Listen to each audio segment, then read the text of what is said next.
অনেক ভাই রয়েছে বলে যে ঝালমুড়ি বানানোর পরে তেনিয়ে যায়, নষ্ট হয়ে যায়, মচমচে ভাব থাকে না। তো মূলত এর কারণ কি? এর মূলত প্রধান কারণ হচ্ছে আপনি যে হ্যান্ড সেলার মেশিনটি রয়েছে তার সঠিকভাবে আপনি কিন্তু সেটিং করতে পারেননি।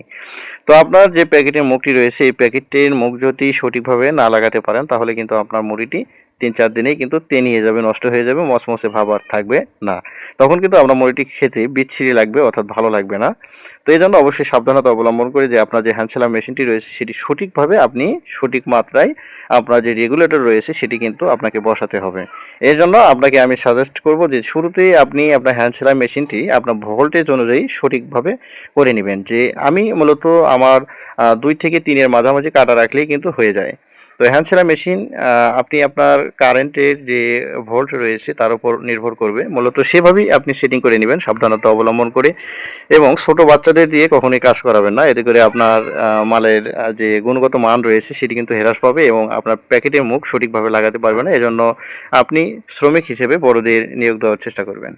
তো মূলত ভাই আপনি যদি বেশি লাভ করতে চান তাহলে কিন্তু আপনার প্রোডাক্টের যে গুণগত মান রয়েছে সেটি কিন্তু সঠিকভাবে বজায় থাকবে না। এজন্য অবশ্যই সীমিত লাভ করেন, সেল বেশি করেন। এতে করে আপনার ফ্যাক্টরি অথবা কারখানা উপরে উঠবে এবং আপনি দীর্ঘদিন বিজনেস করতে পারবেন।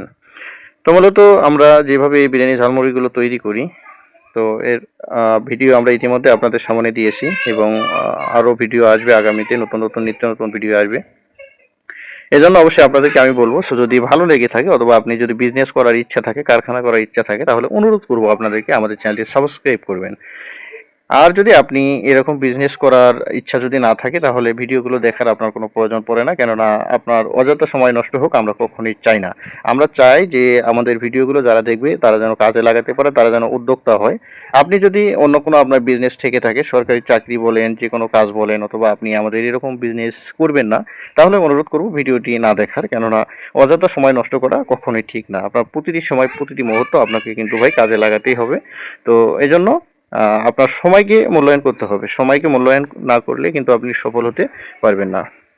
সময় হচ্ছে আমাদের অমূল্য সম্পদ। সেই সময়গুলো আমরা বিভিন্ন জায়গায় বিভিন্ন রকম বিভিন্নভাবে কিন্তু আমরা নষ্ট করে থাকি।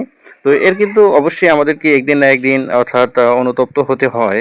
এজন্য সময়কে অবশ্যই কাজে লাগাতে হবে। এজন্য আপনারা অবশ্যই সাবধানতা অবলম্বন করবেন। আরেকটি কথা, যারা উদ্যোক্তা হতে চান তাদেরকে কিন্তু আমি সর্বোচ্চ সহযোগিতা করব ইনশাল্লাহ।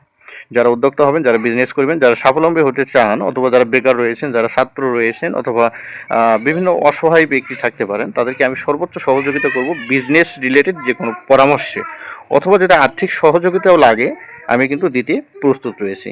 যদি তো আমার মূলত যে সামর্থ্য আপনারা রয়েছে সেই উদ্যোক্তা হন, সামর্থ্য দিয়ে এটাই আমি আমি আপনাদেরকে আশাবাদী। আমাদের আর্থিক ভিডিওগুলো সহযোগিতা দেখে করার চেষ্টা আপনাদের করব। উপকারে আসুক। আর বিরিয়ানি ঝালমুড়ি নিয়ে যাওয়ার আরেকটি কারণ হচ্ছে আপনি সঠিকভাবে মশলা তৈরি করতে পারেননি, অথবা আপনার মশলার ভিতরে পানির স্পর্শ আছে অথবা পানি আছে, এজন্য কিন্তু আপনার মুড়িগুলো তেলিয়ে যাচ্ছে এবং আপনি সঠিকভাবে যে তেল দেওয়া লাগবে সেই তেল কিন্তু দিতে পারতেছেন না, অথবা যে কেমিক্যাল রয়েছে, যে উপকরণগুলো রয়েছে সেগুলো দিতে না পারায় কিন্তু আমরা মুড়ি তেলিয়ে যাচ্ছে।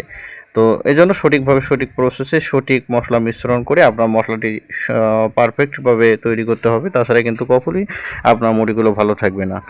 এরপরে আপনি অর্থাৎ মুড়িগুলো দীর্ঘদিন যদি সংরক্ষণ করেন ২-৩ মাস, সেক্ষেত্রেও কিন্তু আপনার মুড়ি তেনিয়ে যাবে।